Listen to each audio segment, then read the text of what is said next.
Tình anh em chúng ta không rời xa, tình anh em chúng ta luôn khăng khít, rất chia buồn vui hay những khi hoạn nạn đều có anh em kề bên.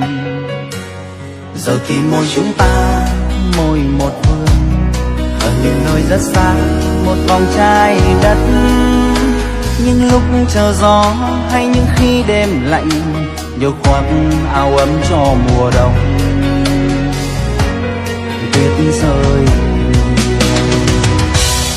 chắp bàn tay tôi ngước lên bầu trời, tôi cầu xin anh ở nơi trời xa, mong là anh gặp nhiều may mắn, mong là anh được thành công hơn. Đêm từng đêm tôi ngước lên bầu trời, mong ngày mai chúng ta sẽ gặp lại để cà phê, để hàn huyên, để kể lại những câu chuyện vui.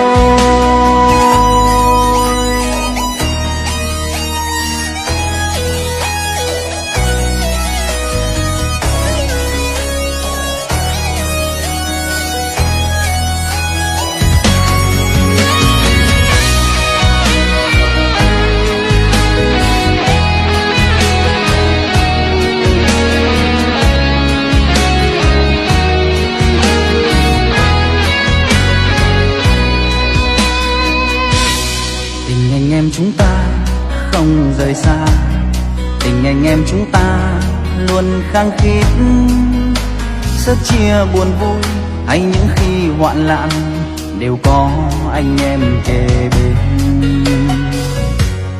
Giờ thì mỗi chúng ta mỗi một phương, ở những nơi rất xa một vòng trái đất, những lúc chờ gió hay những khi đêm lạnh nhiều khoác áo ấm cho mùa đông.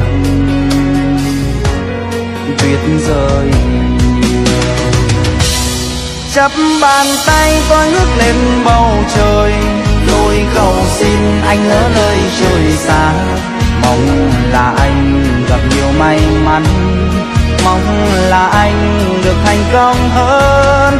Đêm từng đêm tôi ngước lên bầu trời, mong ngày mai chúng ta sẽ gặp lại để cà phê, để hàn huyên, để kể lại những câu chuyện vui.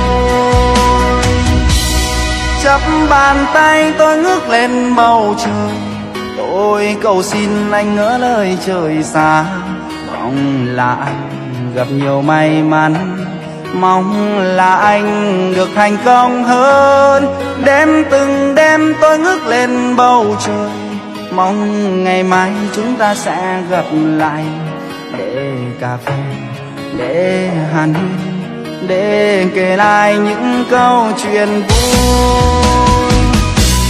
Chắp bàn tay tôi ngước lên bầu trời, tôi cầu xin anh ở nơi trời xa, mong là anh gặp nhiều may mắn, mong là anh được thành công hơn. Đêm từng đêm tôi ngước lên bầu trời, mong ngày mai chúng ta sẽ gặp lại để cà phê, để hàn huyên, để kể lại những câu chuyện vui. Để cà phê, để hàn huyên, để kể lại những câu chuyện vui.